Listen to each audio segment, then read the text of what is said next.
Bonjour à toutes et à tous, j'espère que vous allez bien cette semaine. Je suis ravie de vous retrouver comme chaque semaine et j'en profite pour remercier toutes mes lectrices, tous mes lecteurs, vous qui me suivez chaque semaine pour savoir un petit peu ce qui s'est passé dans la cour des Tudors.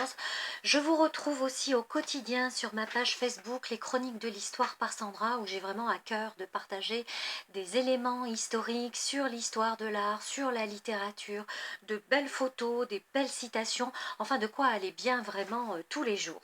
J'espère que vous allez bien, que vous avez passé une bonne semaine. De mon côté, ça a été. Je continue donc à partager avec vous des événements qui se sont passés dans la cour des Tudors de 1485 à 1603 et qui sont issus de mon ouvrage Les Chroniques de la cour des Tudors, un ouvrage important sur lequel j'ai travaillé pendant des années et des années de recherche, des années d'écriture pour pouvoir vous livrer des événements qui se sont passés dans cette cour. Et j'essaye de varier les sujets. Évidemment, chaque semaine, les chroniques ne sont pas toujours sur les mêmes personnages.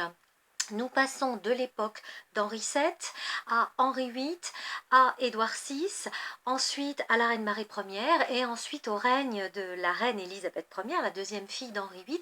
Donc j'essaye vraiment de varier les éléments, mais bien évidemment, chaque semaine, on retrouve dans cet ouvrage des événements qui ont eu lieu à la cour de ces cinq monarques, ces cinq monarques Tudors. Voilà. Donc aujourd'hui, j'avais envie de vous parler d'un événement qui s'est produit le 8 mars 1516. Donc on est au début du règne d'Henri VIII. On se rappelle qu'il est monté sur le trône en 1509. Et c'est un événement intéressant parce que nous avons Sir Wiltshire, John Wiltshire, qui écrivit au roi depuis Calais, en France. Calais était une ville anglaise encore à l'époque, pour l'avertir que deux présents étaient en route pour lui, pour la cour d'Angleterre, et que ces présents avaient été envoyés par le duc de Ferrare en Italie. Il s'agissait d'un cheval coursier venant de Naples. On sait qu'Henri VIII aimait beaucoup jouter, on se rappelle qu'il adorait les tournois, que c'était vraiment un cavalier accompli, et qu'un autre animal accompagnait ce cheval et que c'était un animal beaucoup plus exotique. Il s'agissait en réalité d'un léopard, un animal dangereux de la savane. Alors avec la découverte des nouveaux territoires, les animaux sauvages devinrent vraiment très à la mode du Moyen-Âge, donc au XIXe siècle, et énormément à la Renaissance, puisque nous avons les grands voyageurs qui traversent les océans, qui vont découvrir les nouveaux mondes. Et donc la ménagerie royale accueille des animaux tout à fait exotiques, des animaux que l'on ne connaissait pas sur nos territoires et qui sont vraiment un passe-temps extrêmement important pour la cour. Les membres de la cour adoraient se balader dans les jardins où on avait aménagé des ménageries justement, où l'on avait installé des volières avec des oiseaux exotiques, donc c'était extraordinaire. Alors ça commence quand même, la première ménagerie fut créée en 1235, donc XIIIe siècle, par Henri III Plantagenet, quand l'empereur du Saint-Empire germanique Frédéric II lui offrit 3 léopards et lions. Le roi de Norvège envoya un ours polaire, le roi de France envoya même un éléphant. Donc l'ours polaire pouvait nager, il était attaché, il pouvait nager dans la Tamise. À l'époque des Tudors, les singes intégrèrent la ménagerie royale et un registre de 1540 mentionnait qu'il y avait donc dans la tour de Londres, dans la ménagerie de la tour de Londres, des léopards, des lions, des aigles, des lynx, des singes, tous appartenant à la famille royale. En 1598, le registre mentionnait 3 lionnes, un lion, un tigre, un loup, un porc-épic et un aigle. Alors Henri VII avait offert un lion à son épouse Élisabeth d'York, donc peut-être que vous offrez à vos épouses des vêtements, des bouquins, tout un tas de choses qu'elles aiment, mais notre Henri VII avait offert un lion à son épouse, un lion de la savane. C'était vraiment quelque chose d'extraordinaire. Et j'ai envie de vous conseiller un livre qui concerne notre cour de France, mais que j'aime beaucoup, C'est un livre de Johanne Piragnoli, c'est la cour de France et ses animaux 16e siècle, 17e siècle. Il est vraiment passionnant. On nous parle justement de tous les animaux dont les ménageries se voyaient équipées à cette période-là, la frénésie d'achat de ces animaux exotiques. On nous parle aussi beaucoup dans cet ouvrage des animaux domestiques, hein, c'est vraiment intéressant. Et puis vous voyez sur ce portrait qui représente Marguerite d'Angoulême. Marguerite d'Angoulême, c'était la sœur du roi de France, François Ier, et elle avait épousé notre seigneur d'Albret en secondes noces. Eh bien, elle est représentée sur ce tableau avec un perroquet. Et donc, on nous parle dans ce bouquin de tous ces animaux qui intégraient justement les cours royales. C'est vraiment, vraiment très intéressant. Alors, on fait un saut dans le temps et là, nous sommes à la cour de la reine Marie Stuart en Écosse. Donc, je vous parle aussi très régulièrement de l'Écosse qui est un pays que j'adore fondamentalement. Un pays sauvage, un pays naturel, vraiment un pays extraordinaire où les gens ont des valeurs fabuleuses. Donc, qu'est-ce qu'il se passe à ce moment-là? Eh bien, le 9 mars 1566, c'est l'assassinat, la mort du secrétaire de Marie Stuart, David Rizzio, qui a été assassiné au palais de Holyrood et il fut poignardé à 56 reprises devant Marie Stuart qui était enceinte de 7 mois à peu près à cette époque-là, donc ça a été un choc vraiment terrible. Vers 20 heures, le deuxième époux de la reine, Lord Darnley, dont nous avons déjà parlé dans différentes chroniques, arrive dans les appartements de la reine Marie Stuart, où elle avait l'habitude de prendre des repas avec son secrétaire, avec des amis à elle. On sait que Lord Darnley avait des mœurs débridées, qu'il sortait beaucoup, qu'il buvait beaucoup, qu'il avait beaucoup de maîtresses. Donc Marie avait l'habitude de s'entourer, elle, d'un cercle de personnes qu'elle appréciait, mais Lord Darnley en était profondément jaloux et tout ce qui touchait vraiment à la vie de sa femme, eh bien il essayait de le détruire et il détestait David Rizzio, le secrétaire justement de Marie Stuart. Donc ce soir-là, vers 20 heures, il est arrivé avec 80 hommes, donc on imagine que ça devait être quand même vraiment très très impressionnant. Et on sait que David Rizzio fut vraiment effrayé de les voir arriver. Alors, il était un courtisan italien, arrivé en France comme musicien au service du duc de Savoie, et il s'est lié d'amitié avec des musiciens de Marie Stuart, et c'est comme ça qu'il est devenu son secrétaire privé. 2 ans auparavant, en 1564. Il était chargé d'ailleurs des relations avec la France. Il entretenait vraiment de bonnes relations avec nos ambassadeurs en France. Alors les relations de Marie et de Darnley se sont dégradées pour plusieurs raisons. Très vite, eh bien, Darnley souhaitait devenir le roi d'Écosse, mais Marie Stuart n'y tenait pas. Elle souhaitait vraiment conserver son pouvoir et pouvoir régner en tant que reine, en tant que responsable de son royaume. On sait très bien que si elle avait partagé son pouvoir avec son mari, eh bien évidemment, il aurait eu plus d'emprise sur elle et elle aurait perdu justement cette forme de pouvoir. Donc ça s'est très vite dégradé et Darnley est devenu violent, il s'est mis à boire, il avait des maîtresses, donc c'était vraiment très compliqué. Et ce soir du 9 mars, eh bien, Darnley entra dans cette pièce où Marie dînait avec ses amis. Darnley tenta de s'approcher de Marie pour la rassurer.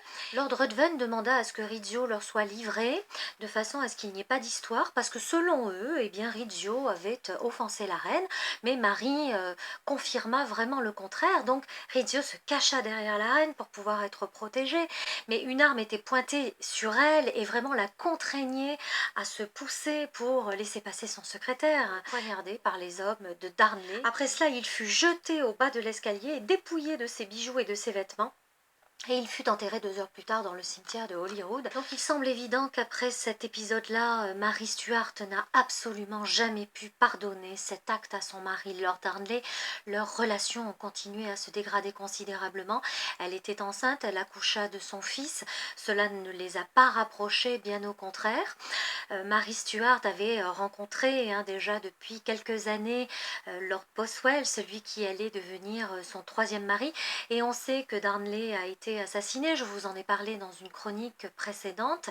Il a été assassiné en 1567, donc moins d'un an plus tard, probablement par Lord Boswell et ses hommes, et peu de temps après, Marie épousa Lord Boswell, ce qui provoqua vraiment le rejet de la noblesse écossaise, qui n'accepta vraiment pas cet acte-là. Marie fut vraiment condamnée.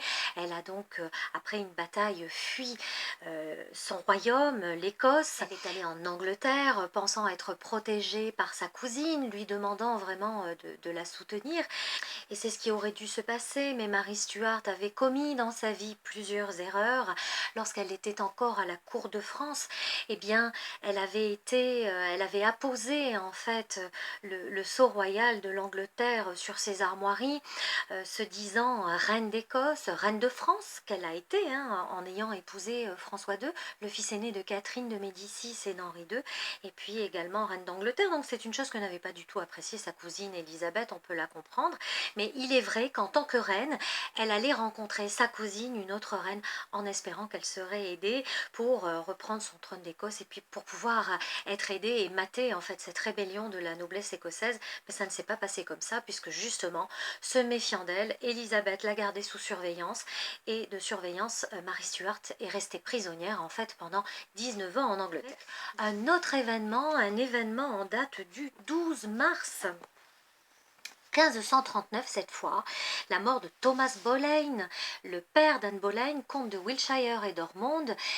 Anne Boleyn était donc la seconde épouse du roi Henri VIII, et il était le grand-père maternel de la reine Élisabeth, la future Élisabeth Ière d'Angleterre. Donc il naquit lui-même et décéda dans la demeure familiale du château de Hever Castle, qui est un lieu absolument magnifique en Angleterre, avec des jardins extraordinaires, donc une demeure où vraiment Anne Boleyn a passé beaucoup de temps. C'était un diplomate et un ambassadeur anglais vraiment hors pair. Il maîtrisait parfaitement le français, donc on lui a confié de très nombreuses missions de négociation diplomatique entre l'Angleterre et la France, notamment en 1520, la fameuse rencontre du Drap d'Or en juin près de Calais. Je vous en parlerai quand le moment des chroniques du mois de juin sera venu. Une rencontre absolument extraordinaire, la première rencontre du roi Henri VIII et du jeune roi François Ier, qui étaient tous deux des monarques charismatiques, qui étaient dynamiques, qui étaient sportifs, qui voulaient être les princes de la Renaissance les plus en vue, les plus glorieux. Également des valeureux soldats qui se sont battus sur le champ de bataille, et évidemment Thomas Boleyn faisait partie de tous ces liens entre la France et l'Angleterre, et Thomas Boleyn œuvrait vraiment pour le divorce du roi et de Catherine d'Aragon. Évidemment, l'enjeu était vraiment de taille. Il s'agissait de placer sa deuxième fille Anne Boleyn près du roi comme reine d'Angleterre. On sait que ses ambitions étaient immenses et qu'il n'aurait reculé devant rien pour justement obtenir une position sociale à la cour des plus importantes, et cela avant même le bonheur et le bien-être de ses enfants. La preuve en est, en 1536, sa fille Anne Boleyn est accusée d'adultère et d'inceste avec son frère George Boleyn, donc le fils de Thomas Boleyn.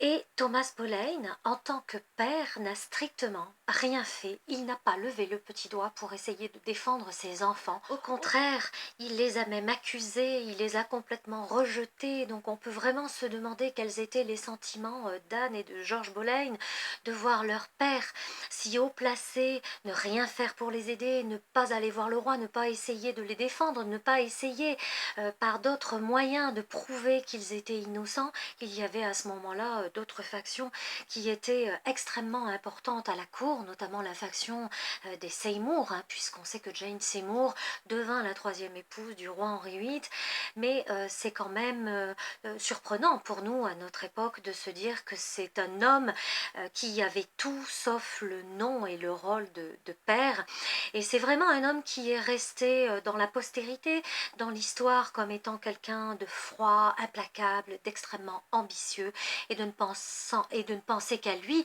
Alors ça ne lui a pas porté chance parce que bien évidemment très vite il fut déchu de ses fonctions, on lui retira ses titres et il regagna son château d'Hiver dans le Quinte où il décéda et il fut inhumé dans la chapelle Saint-Peter de Hiver où il repose dans la chapelle des Boleyn dans un très beau sarcophage de pierre doté d'une très belle plaque. Si vous allez à Hiver, vous pourrez le voir présenté avec les vêtements de l'ordre de la Jarretière. Il était chevalier de l'ordre de la Jarretière, l'un des ordres les plus prestigieux en Angleterre. Et il est représenté justement avec sur son épaule droite un faucon, le faucon d'Anne Boleyn, hein, le faucon qu'on trouvait sur les armoiries d'Anne Boleyn, un faucon que l'on va retrouver aussi dans une des prisons de la Tour de Londres où son frère et les hommes qui ont été accusés ont dessiné justement ce faucon symbole d'Anne Boleyn, donc même condamné à mourir, c'était vraiment un acte de résistance incroyable que ces hommes ont pu réaliser. Est-ce que c'était George Boleyn? Est-ce que c'était trois des autres hommes qui ont été accusés? Le quatrième, je ne le cite pas puisque c'était Mark Smeaton, et Mark Smeaton avait avoué avoir eu des relations avec la reine à 3 reprises, donc il restait George Boleyn et 3 autres hommes. Donc ce que l'on sait, c'est que Thomas Boleyn repose près de son fils Henry Boleyn qui était décédé lorsqu'il était enfant. Donc voilà un petit peu pour nos chroniques de cette semaine, hein. C'était vraiment des thématiques dont je ne vous avais pas encore parlé. Alors j'ai envie de vous dire, portez-vous bien, passez une belle semaine, faites-vous plaisir, lisez, continuez à me marquer un petit mot, abonnez-vous si vous le voulez bien, ça aide la chaîne à être connue. Vos likes également sont très très appréciés et très précieux. Merci à vous, continuez à me mettre un petit mot parce que pour moi l'échange avec vous est vraiment très important. Encore une fois, je vous retrouve tous les jours sur ma chaîne Les Chroniques de l'Histoire par Sandra sur Facebook. Et puis, je vous invite à vous procurer sur Amazon les Chroniques des Tudors si vous souhaitez, et ou le livre Les Sirènes d'Henri VIII que vous allez également trouver sur Amazon et qui vont vous parler des 6 femmes d'Henri VIII. Je continue à travailler sur mon 3e ouvrage qui sortira probablement en fin d'année. Je vous embrasse et je vous dis à la semaine prochaine.